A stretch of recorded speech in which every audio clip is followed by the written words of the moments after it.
Par contre, je connais bien des pays où la question de la laïcité serait ô combien bienvenue dans les institutions. Et je remarque qui franchit la frontière à ce sujet.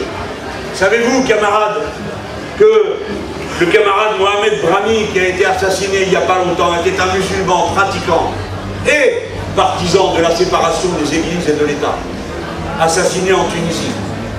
Assassiné par qui? On se le demande. À qui profite le crime?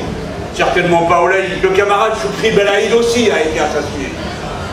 Les camarades, en Tunisie aujourd'hui, c'est Béchik Haïd Essebsi, l'un des porte-parole aujourd'hui les plus éminents du Front du Salut National, dans lequel est partie prenante le Front Populaire, nos camarades tunisiens, qui m'a demandé dans un entretien que nous avions récemment à Tunis, qui a été, comme vous le savez tous, couvert par toute la presse.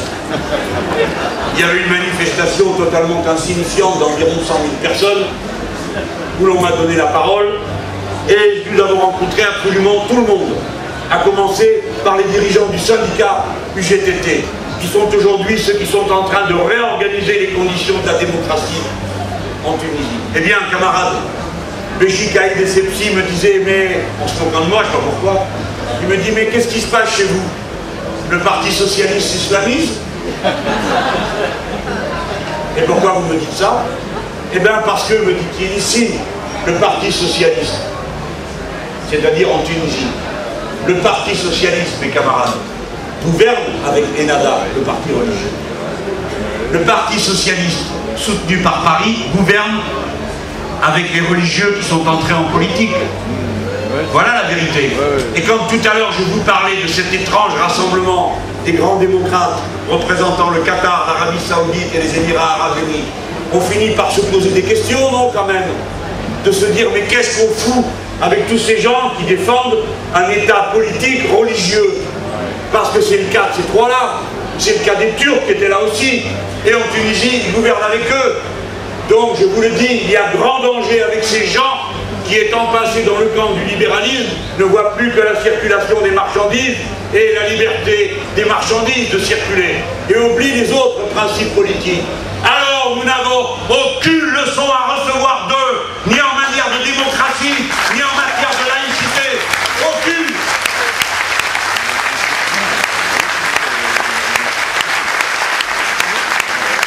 Camarades, tout ça, on va le mettre par écrit.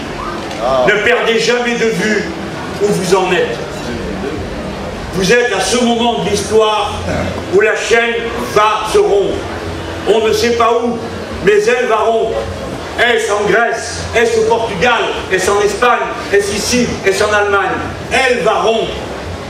Comme elle a rompu en Amérique latine, en face de dirigeants qui étaient persuadés que leur régime pourri pourrait durer encore des décennies. Et tout poussait à croire qu'en effet ce serait le cas, car on ne comprenait rien à l'inertie populaire. On voyait en Argentine des piqueteros s'occuper des rues, mais il ne se passait rien. Et les camarades désespéraient. Et un jour se produit l'événement fortuit qui déchire d'un seul coup toute l'étoffe des institutions et des conventions. Parce qu'il y a eu un accroc à un endroit, parce que la société est vermoulue, parce que les institutions ne sont pas légitimes, parce que les chefs ne savent pas où ils vont, parce qu'ils ont tout bradé, tout passé par-dessus bord.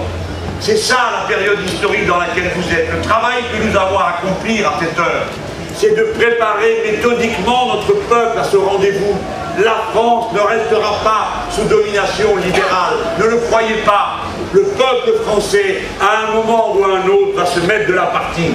Et alors, vous aurez à faire valoir la supériorité de nos projets pour le pays, notre ample vision qui va bien au-delà des jours qui viennent, bien au-delà du simple arrangement d'un budget, qui est une projection de la patrie républicaine vers un nouvel horizon de civilisation, celui que donne la planification écologique, l'économie de la mer, la 6e République, les grandes causes que la France, en l'épousant, proposera au reste du monde, qui évidemment s'en saisira dans des conditions totalement nouvelles. L'Europe reste la première puissance matérielle du monde.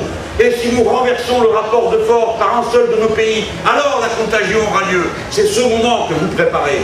Parlez cru et dru pour qu'on vous comprenne clairement. Ce qui ne se comprend pas en une phrase est en mistouillé.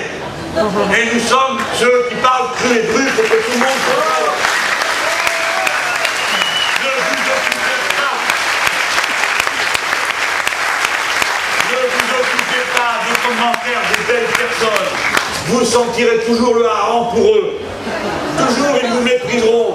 Et si vous baissez d'un ton, ils vous demanderont de baisser de 2 tons. Et si vous baissez de 2 tons, 2-3 tons, ils ne vous supportent que les yeux baissés, le chapeau à la main, respectant leur pouvoir, leur hiérarchie, leur monde. C'est tout ce qu'ils veulent. Et nous, c'est l'inverse. Nous appelons à la rébellion, à la révolte, à l'émancipation. Et pour ça, il faut se faire comprendre clairement. Pas d'arrangement avec ceux qui ne veulent que des arrangements. Nous voulons la révolution citoyenne. Vous serez respectés si vous parlez clair. Vous serez méprisés si vous parlez corpus. C'est un honneur d'être en démocratie. Vous pouvez être minoritaire un temps. Peut-être que pendant un premier temps, ce n'est pas vers vous que va la majorité. Mais regardez déjà quel bond nous avons fait, quel pas de géant nous avons franchi en construisant le front de gauche. Nous sommes partis des catacombes. Moins, alors on va dire moins de 5%, comme ça avec ces personnes. Mais les malheureux, ils ont fait tout ce qu'ils ont pu. Et nous sommes arrivés à rassembler 4 millions de personnes, sans aucune concession, avec des bulletins de vote. Et l'année d'après, celle qui vient de s'écouler, nous avons fait la démonstration que nous n'étions pas un champignon électoral, mais au contraire, que nous étions une grande force politico-sociale, capable de déferler dans les rues sur des objectifs aussi abstraits que la 6e République, qui exige un haut niveau de compréhension politique. Nous avons réalisé tout ça. Camarades, nous allons franchir les étapes suivantes et nous arriverons à la direction de notre pays. Et à ce moment-là, il faudra que vous ayez fait le travail, chacun à sa part. Il faut que par millions les gens se mêlent de leurs affaires, parce que nous devrons tout révolutionner. Les médias, les administrations, la diplomatie, l'armée, la police, tout, partout, pour que le peuple passe au poste de commande et que les nouvelles valeurs fécondent les vieilles institutions et les fassent refleurir de la puissance du souffle de la Révolution et de la République. Voilà ce que nous allons faire. Et c'est à portée de main. Ne vous désespérez pas. Comptez sur l'intelligence des autres. Interpellez-la.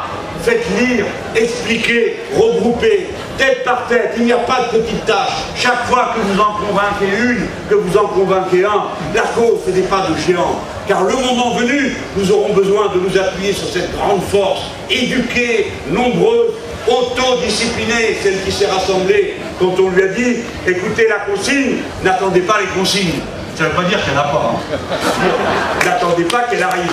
Voilà, camarades, ce que nous allons faire. Je voulais vous passer ce message d'espoir. Nous allons aller à des élections municipales et européennes. Ne vous embarrassez pas trop des embroustouilles. Construisez, regroupez, on a besoin de ça. Et aux élections européennes, nous allons faire une campagne européenne, bien sûr. Mais en France, ne rabaissez pas le niveau de vos ambitions. Aux élections européennes, nous devons fracasser la table. Nous devons passer en tête de la gauche. Si nous passons en tête de la gauche, ce qui est possible, parce que si nous mobilisons mieux que les autres dans l'océan d'abstention qui s'annonce, alors nous serons en état de proposer nos solutions pour rassembler toute la gauche derrière les bannières et les objectifs du front de gauche, parce que nous savons où nous allons. Nous avons un programme, nous avons des perspectives. N'en doutez pas un seul instant. Allez camarades, merci à tous, au boulot.